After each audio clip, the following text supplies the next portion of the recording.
Thank you. A new witness comes forward saying that a 2002 party at the Manoogian mansion is more than just a rumor. It happened because she was there.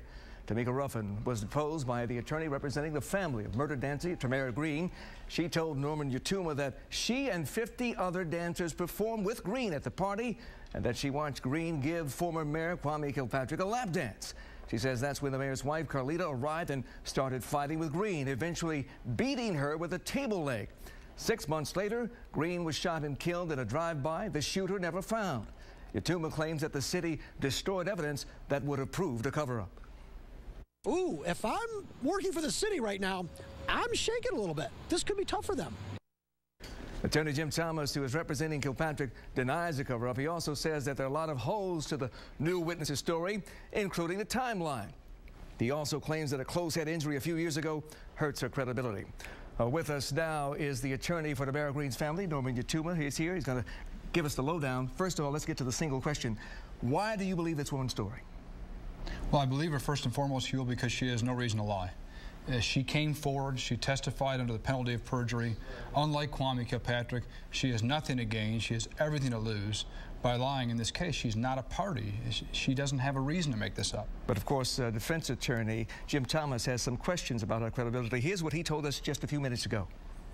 We had a deposition, and in that deposition, we had a chance to talk to her. This is clearly a troubled woman, a woman who has had a history of closed head injury and psychological problems, and the story that she tells is so fantastic.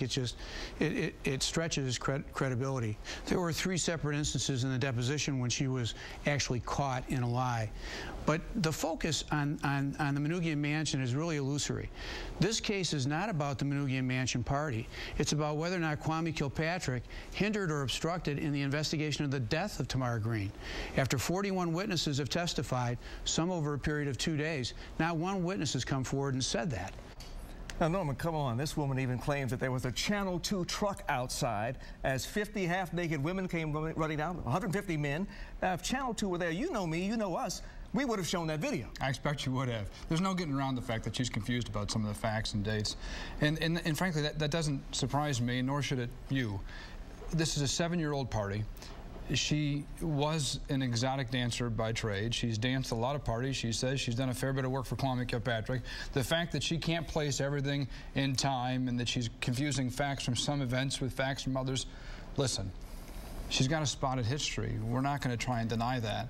But what's critical here is that she tells a mirror image story to the other witness who testified, again under oath, as to what happened to Tammy Green and how it happened. But Norman, if on that date, this woman, this stripper, had seen another stripper being beaten by the first lady of the city of Detroit, she would have remembered the date. She would have remembered the time exactly, because that event would have been so traumatic. You know that. But you know what, Hugh? I haven't deposed the mayor of a city before, Kwame Kilpatrick.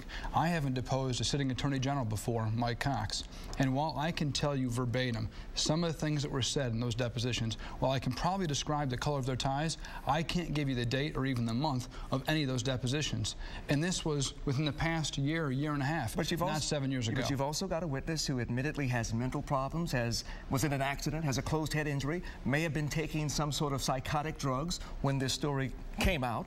So you've got problems here. Look, like I said, it's not a perfect witness. We can't expect strippers from drug parties to have started off on Broadway and have degrees from Juilliard. You take your witnesses as you find them. When you're attending events like this and you're participating in venues like this, you're going to have people like this. What about your claims that the city destroyed evidence? You claim that there's what, hundreds, thousands of emails missing, hard drives missing? No, they're not my claims. They are now the city's statements, because when finally backed into a corner, the city had no choice but to ultimately own what happened to these computers. Not in my words, but in the words of John Shapka, the city lawyer. They trashed the computers in February directly following our motion to preserve the evidence. He said initially these things were done as a result of Kwame Kilpatrick's resignation. They threw the computers away. But then when realizing that his time frame was off, his time frame now, not Tamika's, that in fact Kwame didn't resign until September of that year, just 7 short months later, he changed the story. Now today, Kwame Kilpatrick submits an affidavit saying that when he left, the computer was intact. John Shapka says they destroyed the computers in February. Kwame Kilpatrick swears under oath the computer was still there in September. In fact, he claims he gave that computer to his predecessor, or his successor rather, Ken Cockrell Jr. We don't know that to be true, but here's what Defense Attorney Jim Thomas told us about that issue. If Mr. Yatooma had taken the time to ask for them early enough, maybe they might have been preserved, but as it relates to the emails, the system is such that emails are not maintained over a long period of time. There's only so much storage on the server at the city of Detroit, and so unless they are archived, and that takes an actual action to save the message, it's not going to be saved. We expect that in front of Judge Whalen that there's going to be a full hearing on that, and that there's going to be an explanation. Certainly, Mr. Yatooma is puzzled because he never asked for those emails until almost 6 years after the event. Does he have a point? Did you ask for those emails too late? He has no point at all. The chief of police herself, Ella Boley Cummings, sent a letter, which is one of the few things that remains in the homicide file among all the other things that they have destroyed or otherwise shredded, which says we've got to maintain all of these documents because there's an ongoing homicide. The chief of police said so. They don't need me to see so. Then when I ask for this discovery, we don't get it. We argue over it, file a motion to preserve the evidence. We do that the 1st of February.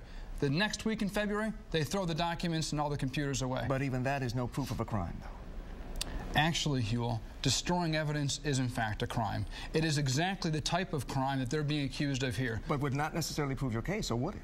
Well, no, in fact it would, because obstructing justice, spoliating evidence, throwing away the very computers and the emails that were that of the head of the law department, the mayor and the chief of staff, in fact would prove our case, because you can't just throw your evidence away and hope to God you're not going to be held accountable for it, or there would be no legal system at all. You know this, you went to law school. We can't resolve this tonight.